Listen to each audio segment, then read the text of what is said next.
என் கூட பிறந்தவங்க வந்து பார்த்தீங்கன்னா 4 பொண்ணு ஒரு பையன். நான் வந்து மரமல் நகர் வந்து ஒரு 10 இயர்ஸ் ஆகுது. நான் மரமல் நகரில் தான் இருக்கேன். எனக்கு வந்து ஃபஸ்ட்டு இந்த பிஸ்னஸ் கொடுத்தது வந்து லக்ஷ்மி அக்கா, எங்கள் எதிர் வீட்டில் தான் இருக்காங்க. அவங்க தான் எனக்கு வந்து ஃபஸ்ட்டு இந்த பிஸ்னஸ் கொடுத்தாங்க. நான் ஒர்க் பண்ணிட்டு தான் இருக்கேன்.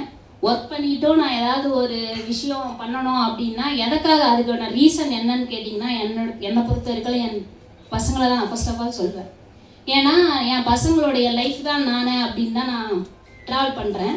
இப்போ வந்து பார்த்திங்கன்னா எனக்கு வந்து இந்த வாய்ப்பு கிடைக்கிறதுக்கு ஃபஸ்ட்டு நான் என் பையன் வந்து 6th படிக்கிறான். ஒரு பையன் 4th படிக்கிறான்.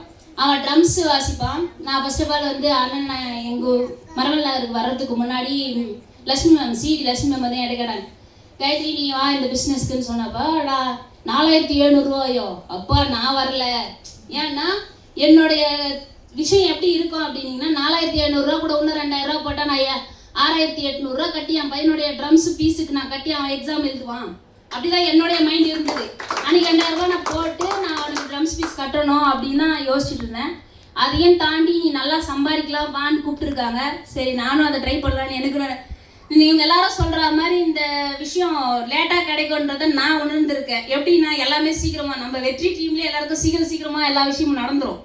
நான் அன்லக்கியோ அப்படின்னு நினைப்பேன். அது காரணம் என்னன்னா May 25 வந்து ஒரு ப்ரோக்ராம் பண்ணாங்க. அப்போ பையனுக்கு வந்து ஒரு ஆப்பர்ச்சுனிட்டி கொடுத்துருந்தாரு அண்ணன். ஃபஸ்ட்டு நான் மரநகரில் பேசுகிறப்போ லக்ஷ்மி மேம் என்கிட்ட விஜய் சார் பேசுவோம் அப்படின்னா அண்ணன் என் பேர் கேட்டோன்னு சொன்னார், காயத்ரின்னு என் தங்கச்சி ஒருத்தங்க இருக்காங்க அப்படின்னு சொன்னார். அப்போ யோசிச்சேன், யாரோ முகம் தெரியாத ஒருத்தர் நம்மளை அண்ணனா ஏற்றுட்டு நம்ம பண்ணலாம் அப்படின்னு சொல்லி கூப்பிட்றாரு, நம்மளும் பண்ணுவோம் அப்படின்னு முயற்சி பண்ணி தான் நான் ஸ்டார்ட் பண்ணியிருக்கேன். அது அந்த அண்ணன் கூப்பிட்ட மரியாதைக்காகவும் சரி என் தங்கச்சியாக அவர் சொன்னதுக்காகவும் என் பையனுக்கு ஒரு வாய்ப்பு கொடுத்தாரு. அப்போ May 25 வந்து ஒரு சில ஹெல்த் இஷ்யூவால் என்னால் வர முடியல.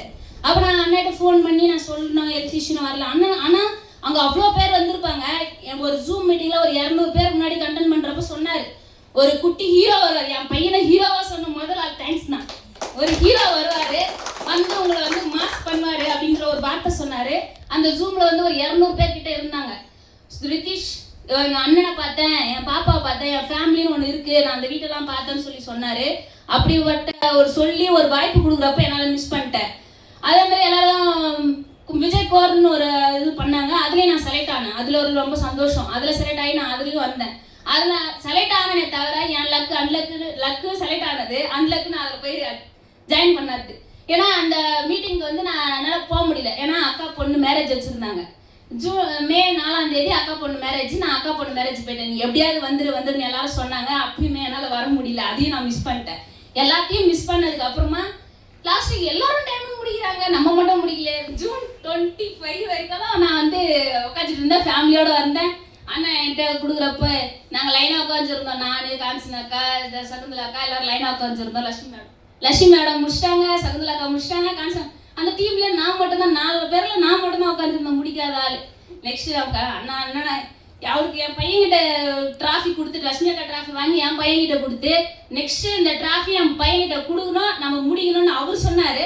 அதுக்கப்புறம் நான் எப்படி டைமண்ட் முடிச்சேன்னு தெரியல. அவர் பிளான் போட்டு கொடுத்துட்டாரு. நான் முடிச்சுட்டு காமராஜ் அரங்கத்தில் நாங்கள் வந்து 2000 இவங்கெல்லாம் வந்து இப்போ இந்த நீங்கள் இருக்கிற மாதிரி 100 பேர் முன்னாடி வாங்கினாங்க. எனக்கு அது மிஸ் ஆச்சு. ஏன் எல்லாத்தையும் எப்படி பார்த்தீங்களா 2500 பேருக்கு முன்னாடி காமராஜ் அரங்கத்தில் என் ஃபேமிலியோட போய் நான் காசு வாங்கினேன்.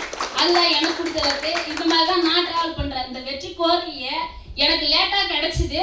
ஆனால் லேட்டஸ்ட்டாக கிடச்சி சொல்லுவாங்க. எனக்கு இன்னொரு விஷயம் சொன்னாங்க, நீ தான் லேட்டாக முடிச்ச ஆனால் லேட்டஸ்ட்டாக வந்து இன்னொரு 780 நீ வந்து வாங்கிட்ட அப்படின்னு சொன்னாங்க. எனக்கு ஒரு சந்தோஷம். என்னடா இது நம்ம லேட்டஸ்ட்டாக முடிச்சன்ற வார்த்தைக்கு இதுதான் அர்த்தம் நான் தெரிஞ்சுக்கிட்டேன். நான் நிறைய அண்ணன் முடிச்சேன்னு சொல்கிறப்ப நான் என்னதான் சொன்னார் நமக்கு தெரியலையே அப்படின்னு தான் சொன்னார். மண்ணன்ற நீ ஃபோன் பண்ணி கேளு சொல்லுவாங்க அப்படின்னு நான் கால் பண்ணி கேட்டதுக்கப்புறம் நீ பண்ணு, நான் கூட நிற்கிறேன், பசங்களோட லைஃப் நான் மாற்றலான்னு சொல்லியிருக்காரு. அதே மாதிரி காமராஜர் அரங்கத்துலேயும் அத்தனை பேர் இருக்கிறப்ப என் பிள்ளைகிட்ட பேசி என்ன சொன்னார், நம்ம நெக்ஸ்ட் நம்ம ட்ரம்ஸ் வாசிக்கிறோம், நம்ம ஒரு மேடை கிரியேட் பண்ணுறோம், நம்ம வாசிக்கிறோன்ற ஒரு எப்படி சொல்கிறது ஒரு வாய்ப்பாகவும் ஒரு இதுவாகவும் கொடுத்துருக்காரு. அதெல்லாம் அவர் ஒன்று ஒன்றா எனக்கு என் லைஃப்பில் நிறைவேற்றிட்டு இருக்காரு. தேங்க்ஸ்ண்ணா. Thank you so much.